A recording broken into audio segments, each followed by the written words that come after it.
Friends, welcome to the Anand academy. So friends, आज हम start करेंगे मैथमेटिक्स का एक नया टॉपिक जिसका नाम है अरिथमेटिक प्रोग्रेशन। आज के लेक्चर में बेटा हम जानेंगे अरिथमेटिक प्रोग्रेशन क्या होता है। किसी भी सीक्वेंस ऑफ नंबर्स को देख के या सीरीज ऑफ नंबर्स को देख के आप कैसे आइडेंटिफाई कर पाते हैं कि वो सीरीज एक एपी एक अरिथमेटिक प्रोग्रेशन है या नहीं है। और साथ ही साथ हम एपी के कुछ रियल वर्ल्ड एग्जांपल्स को भी डिस्कस करेंगे। और आज के लेक्चर में फ्रेंड्स हम ये भी जानेंगे कि एपी का nth टर्म क्या होता है और साथ ही साथ कुछ इंटरेस्टिंग, कुछ मजेदार और कुछ इंपॉर्टेंट क्वेश्चंस जो कि nth टर्म पे ही बेस्ड होंगे, उन क्वेश्चंस को आज हम देखेंगे।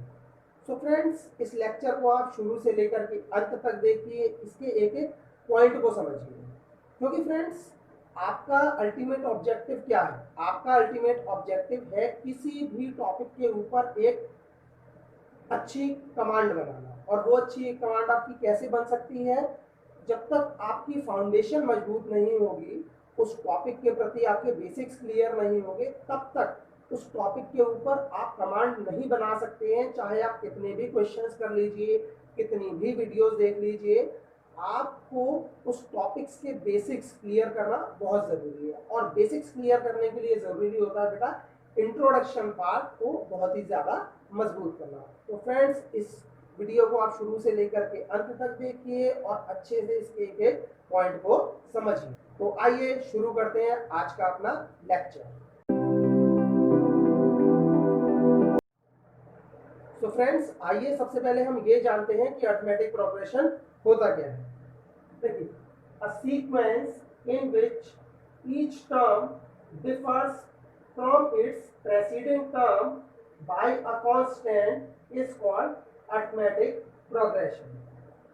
एक सीक्वेंस जिसका हर टर्म, ईच टर्म, ध्यान दीजिए, ईच टर्म जिसका हर टर्म अपने प्रेसिडिंग टर्म से, पिछले टर्म से डिफर करता है, ठीक है ना, बाय अ कांस्टेंट, ठीक, उसे हम क्या कहते हैं? अरिथमेटिक प्रोग्रेशन कहते हैं। मतलब एक ऐसा सीक्वेंस, एक ऐसा सीरीज ऑफ नंबर्स जिसमें हर नंबर अपने पिछले नंबर से एक कांस्टेंट वैल्यू से डिफर करता है, उसे ही हम क्या कहते हैं?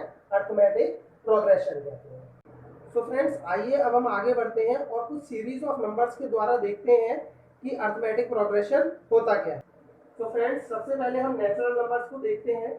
नेचुरल नंबर्स 1, 2, 3, 4, 5 एंड सो, ठीक है, ये सीरीज ऑफ नेचुरल नंबर्स है 1, 2, 3, 4, 5। अब ये देखिए, हमें ये चेक करना है कि ये एपी है या नहीं है। तो हम इसका हर टर्म देखेंगे कि अपने प्रेसिडिंग टर्म से कॉन्स्टेंटली डिफर कर रहा है या नहीं। तो देखिए, 2 और 1 के बीच का डिफरेंस देखिए, 1, 2 और 3 के बीच का डिफरेंस देखिए, 1, 4 और 3 के बीच का डिफरेंस देखिए, 1, 5 और 4 के बीच का डिफरेंस देखिए, 1। तो आप देखेंगे कि हर टर्म अपने प्रेसिडिंग टर्म से कॉन्स्टेंटली डिफर कर रहा है। मतलब हर टर्म और उसके पीछे वाले टर्म का जो डिफरेंस है वो सेम है। तो आप देख रहे हैं जो नेचुरल नंबर की आपकी एक कंटिन्यूअस सीरीज बनेगी, वो क्या बनेगी? एक एपी बनेगी। ठीक, चलिए आगे बढ़ते हैं और एग्जांपल देखते हैं कि मान लीजिए ऑड नंबर्स, ठीक है ना, आप क्या लें? कॉन्सेक्यूटिव ऑड नंबर्स लें। जैसे कि आपने ले लिया 1, 3, 5, 7, 9, 11 एंड सो। इनको देखिए आप, ठीक है ना, और इसे हम चेक करेंगे कि ये एपी है या नहीं। तो देखिए, 3 - 1, 3 और 1 के बीच डिफरेंस कितना है बेटा? 2। अच्छा, 5 और 3 के बीच डिफरेंस कितना है बेटा? 2। 7 और 5 के बीच डिफरेंस कितना है बेटा? 2। 9 और 7 के बीच डिफरेंस 2। 11 और 9 के बीच डिफरेंस 2। तो आप देखेंगे कि यहाँ पे हर नंबर अपने प्रेसिडिंग नंबर से कितना डिफर कर रहा है? 2 डिफर कर रहा है, ठीक है ना। तो ये भी आपकी क्या बन जाएगी बेटा? एक एपी बन जाएगा। ठीक, अच्छा, इसी तरीके से आप अगर इवन नंबर को भी देखिए, कॉन्जिक्यूटिव इवन नंबर्स को 2, 4, 6, 8, 10 एंड सो ऑन, यहाँ पे भी आप देखेंगे कि हर दो नंबर्स के बीच जो डिफरेंस है वो सेम है, जो क्या है 2 है। यहाँ पे भी आप डिफरेंस देखेंगे 2 है, 4 और 6 के बीच भी डिफरेंस कितना है 2 है, यहाँ पे भी 2 है, और 8 और 10 के बीच भी डिफरेंस क्या है 2 है। ठीक, अच्छा चलिए और एक सीरीज देखते हैं। ठीक, ये तो आपकी देखिए आपने नेचुरल नंबर की एक सीरीज, उसके बाद ऑड नंबर्स की, इवन नंबर्स की। अब मान लीजिए एक इस तरीके की सीरीज है 6, 6, 6, 6, ठीक है ना। तो आप देखिए क्या ये एपी है या नहीं। देखिए एपी क्या कहती है, एपी ये कहती है कि हर टर्म अपने प्रेसीडिंग टर्म से कॉन्स्टेंटली डिफर करनी चाहिए। ठीक, हर टर्म अपने प्रेसीडिंग टर्म से कॉन्स्टेंटली डिफर करनी चाहिए। ठीक, तो ये देखिए 6 और 6 के बीच का डिफरेंस 0, यहाँ पे भी जो इसका थर्ड टर्म है 6, इनके बीच का डिफरेंस, इसके प्रेसीडिंग टर्म का डिफरेंस 0। तो आप देखेंगे कि हर दो टर्म्स के बीच का डिफरेंस क्या है 0 है, डिफरेंस सेम है। ठीक है ना। ठीक है, मोर प्रिसाइजली आप देखेंगे तो उसमें कहीं ये जिक्र नहीं किया गया डेफिनेशन में कि डिफरेंस 0 नहीं होना चाहिए। उसमें ये कहा गया है इसकी डेफिनेशन में कि हर टर्म अपने प्रेसिडेंट टर्म से कॉन्स्टेंटली डिफर करनी चाहिए। ठीक है ना, कॉन्स्टेंटली। तो यहाँ पे देखिए कॉन्स्टेंटली डिफर कर रही है, हर टर्म और प्रेसिडेंट टर्म के बीच का डिफरेंस क्या है 0 है। ठीक, तो आप देख रहे हैं इन सभी जो आपके सीक्वेंस ऑफ नंबर्स दे रखे हैं ये क्या है आपके एपी है। सो फ्रेंड्स आइए अब हम अरिथमेटिक प्रोग्रेशन के कुछ रियल वर्ल्ड एग्जांपल्स को देखते हैं। सो फ्रेंड्स इमेजिन कीजिए आपको एक पर्टिकुलर डेस्टिनेशन पे जाना है, एक पार्टी में जाना है और आप एक टैक्सी हायर करते हैं, और वहाँ एक कंडीशन है जो जनरली होती है कि जैसे ही आप टैक्सी में बैठते हैं फर्स्ट किलोमीटर के लिए आपके 20 रुपीज़ लगते हैं, उसके बाद हर 1 किलोमीटर के लिए 10 रुपीज़ लगते हैं। मीन्स फर्स्ट किलोमीटर के लिए आपको 20 रुपीज़ पे करना होता है। उस फर्स्ट किलोमीटर के बाद second, third, fourth, fifth kilometre जैसे जैसे गाड़ी आगे बढ़ती जाती है हर किलोमीटर के लिए 10 रुपीज़ चार्जेस होते हैं। तो उस केस में जो आपका टोटल चार्जेस होते हैं वो आप कैसे काउंट करते हैं, उसके लिए आपकी एक सीक्वेंस बन सकता है, आप एक सीरीज के थ्रू समझ सकते हैं। देखिए आपके फर्स्ट किलोमीटर के लिए, देखिए ये जो हम फर्स्ट एग्जांपल ले रहे हैं, मान लीजिए आप एक टैक्सी हायर करते हैं। ठीक, फर्स्ट किलोमीटर के लिए आपके कितने लगते हैं 20 रुपीज़ लगते हैं। उसके बाद नेक्स्ट किलोमीटर के लिए, अगले किलोमीटर के लिए आपके कितने लगते हैं 10 रुपीज़। तो पहले आपके 20 रुपीज़ लग गए, उसके बाद गाड़ी एक और किलोमीटर आगे चढ़ी तो कितने लग गए 20 + 10 30। फिर उसके बाद एक और किलोमीटर के लिए फिर 10 रुपीज़ और ऐड हो जाते हैं तो 40। फिर अगले किलोमीटर के लिए 50, फिर 60 एंड सो। इसी तरीके से जो चार्जेस होते हैं वो इंक्रीज होते जाते हैं। तो आप इसको कॉन्स्टेंटली आप इसको ऑब्जर्व कीजिए सीक्वेंस को 20, 30, 40, 50। तो यहाँ पे इसका हर टर्म अपने प्रेसिडेंट टर्म से कॉन्स्टेंटली डिफर कर रहा है। भाई 30 और 20 के बीच का डिफरेंस 10, 40 और 30 के बीच का डिफरेंस 10, और 50 और 40 के बीच का भी डिफरेंस 10। तो यहाँ पे जो एक सीक्वेंस बन रहा है ये सीक्वेंस क्या बन रहा है एपी बन रहा है। ठीक, और अगर आपको एपी की नॉलेज है और मान लीजिए आपको 25 किलोमीटर तक जाना है तो आपका जो टोटल जो आपके चार्जेस होंगे, जो आपका पैसा लगेगा वो आप बड़ी आसानी से काउंट कर सकते हैं। ठीक, तो फ्रेंड्स आइए अब हम एक और एग्जांपल देख लेते हैं कि मान लीजिए किसी एक पर्टिकुलर ईयर में किसी एक चीज़ की, वो चीज़ कोई भी हो सकती है, उसकी कीमत 100 रुपये है। ठीक, मान लीजिए कि 2012 में किसी भी एक पर्टिकुलर चीज़ की कीमत 100 रुपये है। ठीक, और हर साल उसकी कीमत 20 रुपये बढ़ती चली जाती है। ठीक, तो 2013 में वो 120 की हो जाती है, 2014 में 140 की हो जाती है, 2015 में 160 की हो जाती है एंड सो ऑन। इसी तरीके से उसकी कीमत बढ़ती रहती है। और आपको पता लगाना है कि अगर इसी तरीके से उसकी कीमत बढ़ती रही तो 25 साल बाद आफ्टर 25 ईयर्स उसकी कीमत कितनी होगी। ठीक, तो सबसे पहले आपको देखना है कि ये सीक्वेंस एपी बन रहा है या नहीं बन रहा है। तो देखिए फर्स्ट टर्म 100, देन 120, 140, 160, तो हर टर्म के बीच का जो डिफरेंस है वो क्या है 20। ठीक, 120 माइनस 120, 140 माइनस 120, 20, तो आप देख रहे हैं यहाँ पे हर टर्म का बीच का डिफरेंस क्या है 20 है, एक कांस्टेंट है। तो ये क्या बन रही है एपी। और अगर आपको एपी की नॉलेज है तो उसके आधार पर आप बहुत कम कैलकुलेशन में ही आफ्टर 25 ईयर्स, आफ्टर 50 ईयर्स या आफ्टर 100 ईयर्स, ठीक, उस पर्टिकुलर कमोडिटी की आप कीमत को पता लगा सकते हैं। ठीक, तो इन एग्जांपल्स के थ्रू आपको पता लग रहा होगा कि एक्चुअल में अरिथमेटिक प्रोग्रेशन होता क्या है और डेली लाइफ में उसके क्या यूजेस होते हैं।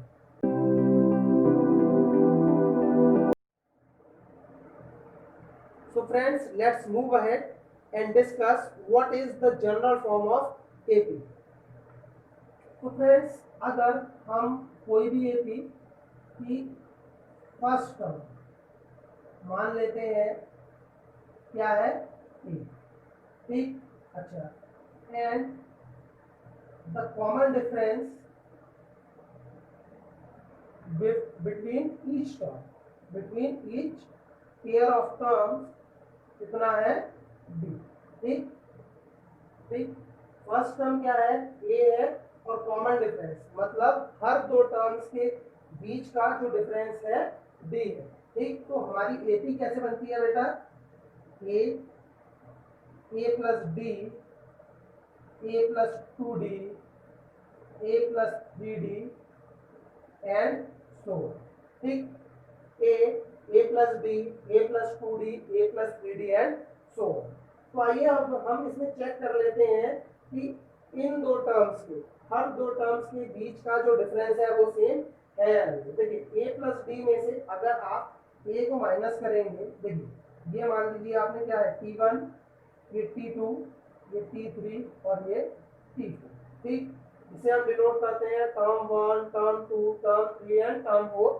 ठीक, आप बहुत सी बुक्स में देखेंगे वहां पे A1, A2, A3 और A4 से भी डिनोट किया होगा, किसी से भी आप डिनोट कर सकते हैं। ठीक है ना, तो यहाँ पे आप देखिए T2 माइनस T1, ठीक है ना, T2 माइनस T1 आप करेंगे तो देखिए A प्लस डी माइनस क्या आएगा आपका डी। अच्छा, आप T3 माइनस T2 कीजिए, A प्लस 3d, सॉरी सबसे पहले इससे पहले आप कीजिए, हाँ आप जो कर रहे हैं तो क्या कर रहे हैं T3 माइनस T2, तो A plus 2d minus A plus D. तो यहाँ पे भी आप देखेंगे A से A कैंसिल हो जाएगा, 2d माइनस डी क्या बचेगा d। ऐसे ही T4 माइनस T3, तो A plus 3d minus A plus 2d, में से ये कैंसिल हो जाएगा और 3d minus 2d equals to d। तो आप देख रहे हैं each pair of consecutive term, each pair of consecutive term के बीच का जो डिफरेंस है वो सेम है। तो ये आपकी क्या बन रही है AP. This is the general form of AP. अगर फर्स्ट टर्म आपका ए है और कॉमन डिफरेंस आपका डी है तो आपके जो जनरल फॉर्म होगी एपी की वो क्या होगी ए plus d, a plus 2d और ए प्लस 3d। ठीक, चलिए अब हम आगे बढ़ते हैं और कुछ एग्जांपल्स के थ्रू हम एपी को जानते हैं। तो फ्रेंड्स मान लीजिए किसी क्वेश्चन में आपको फर्स्ट टर्म 3 दे रखा है और कॉमन डिफरेंस आपको 4 दिया गया है। ठीक, और आपको एपी फाइंड करनी है, तो कैसे फाइंड करेंगे, इट्स वेरी इजी। 3 यहीं पे पुट कीजिए, a plus d, a plus 2d, a plus 3d, a plus d, a plus 2d, a plus 3d and so. ठीक, ये बेटा क्या हो जाएगा 3, 7, 11 एंड 15 एंड सो। ठीक, तो आप देख रहे हैं 3, 7, 11, 15 and so on, this is your AP. ठीक, इसी तरीके से मान लीजिए एक और आप एग्जांपल लेते हैं, एग्जांपल 2, जिसमें आपको जो फर्स्ट टर्म दिया हुआ है वो 10 दिया हुआ है और जो कॉमन डिफरेंस दिया हुआ है वो -2 दिया हुआ है। कॉमन डिफरेंस क्या दिया हुआ है? -2। तो कॉमन डिफरेंस है बेटा माइनस में है, इससे क्या पता लग रहा है कि ये क्या है? Decreasing AP. ठीक, देखिए ये कॉमन डिफरेंस पॉजिटिव था तो ये क्या हुई थी? ये बढ़ती हुई सीरीज बन रही थी, इंक्रीजिंग एपी बन रही थी। लेकिन अब कॉमन डिफरेंस माइनस में है तो क्या हो जाएगी बेटा? ये डिक्रीजिंग एपी हो जाएगी। तो देखिए ए plus B, A plus 2d, a plus 3d। तो आप देखिए ये क्या है? 10 plus -2, 10 plus 2 into -2, 10 plus 3 into -2।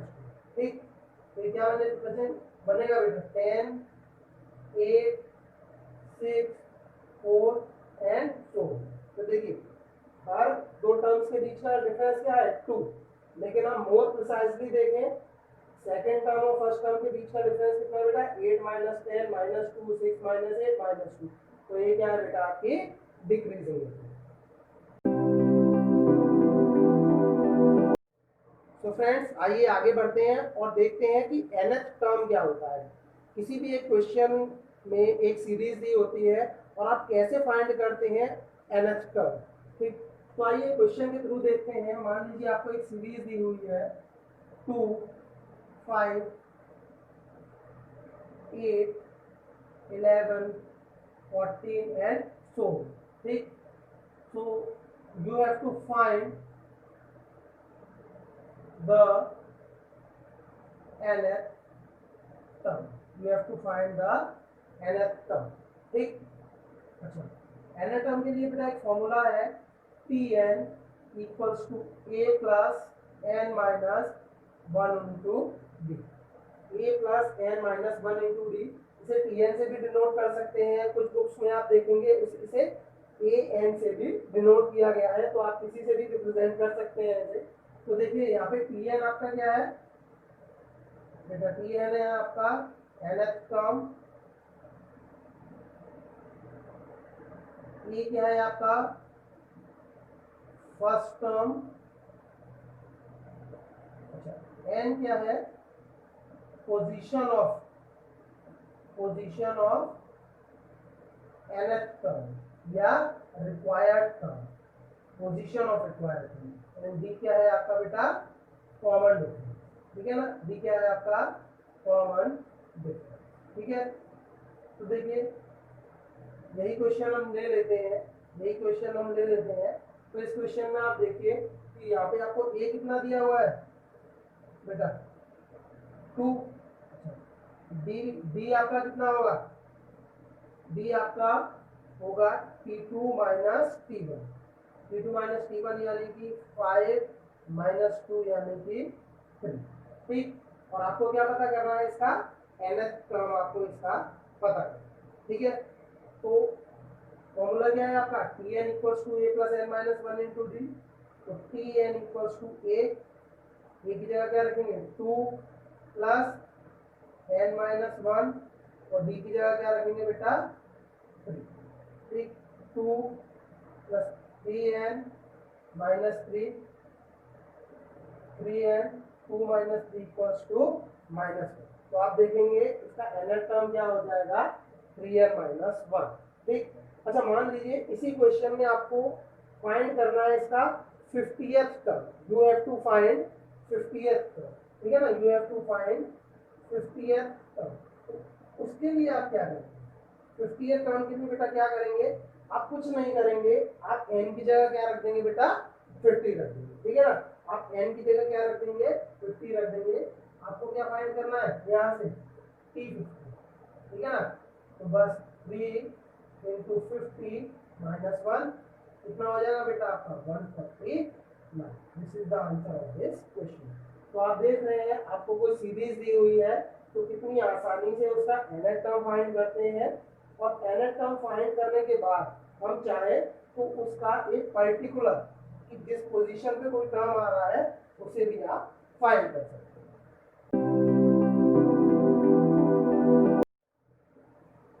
So friends, let's move ahead.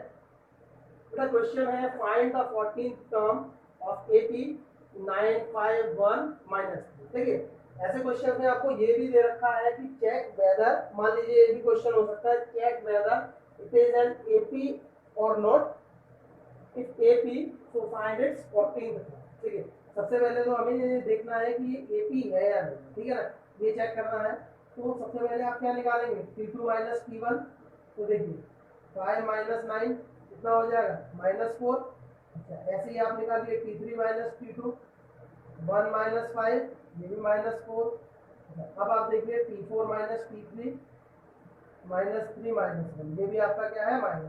तो आप देखिए कि each pair of consecutive terms के बीच का जो डिफरेंस है वो क्या है, सेम है। तो ये आपकी जो सीरीज हो जाएगी वो किस में हो जाएगी, एपी में मिल जाएगी। ठीक, अब हमारा काम क्या है, इसका 14th टर्म फाइंड करने का। तो आप फाइंड कर सकते हैं, देखिए टी एन, एन टर्म क्या होता है, a plus n minus 1 into d.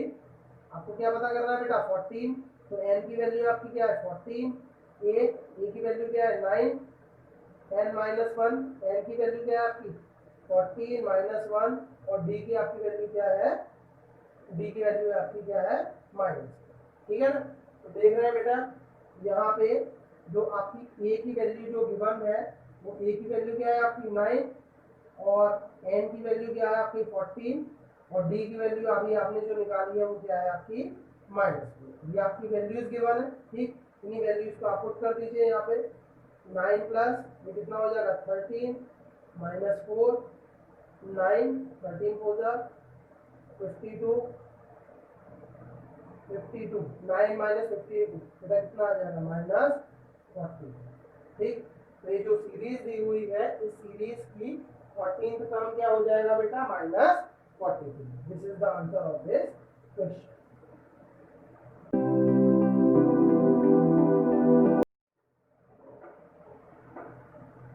तो फ्रेंड्स आइए अगला क्वेश्चन देखते हैं। How many terms are there in AP 6 10 14 18 174। कि जो आपको एपी दी गई है 6 10 14 18 174, इसमें नंबर ऑफ टर्म्स कितने हैं। ठीक, अच्छा इस एपी का बेटा लास्ट टर्म देखिए, लास्ट टर्म क्या है आपका 174। ठीक है ना, तो लास्ट टर्म को हम क्या मान लेंगे बेटा, टीएन मान लेंगे। ठीक है ना, लास्ट टर्म क्या हो जाएगा आपका टीएन। अच्छा, और आपको ए यहाँ पे कितना गिवन है बेटा 6। अच्छा डी, डी कितना हो जाएगा 10 माइनस 6 इक्वल्स टू 4। ठीक, अच्छा और टी एन आपको जो लास्ट टर्म दिया हुआ है वो कितना दिया है आपको 170। ठीक है ना, अच्छा इसका फॉर्मूला क्या होता है बेटा, a plus n minus 1 into d, a plus n minus 1 into d equals to 174। ए आपको कितना दिया हुआ है 6 plus n minus 1 into 4 equals to 174। 6 plus ये कितना हो जाएगा बेटा 4n minus 4 equals to 174। 4n 6 minus 4 2 equals to 174। यहाँ से 4n इक्वल्स टू क्या हो जाएगा बेटा, 2 को दूसरी तरफ ले जाएंगे तो 172। n इक्वल्स टू कितना हो जाएगा बेटा 172 अपॉन 4, और ये कितना हो जाएगा 4 4 16 और 4 3 10। n की वैल्यू कितनी आ गई बेटा 43। ठीक है ना, तो इस एपी में कितने टर्म्स हो जाएंगे बेटा 43 टर्म्स हो जाएंगे।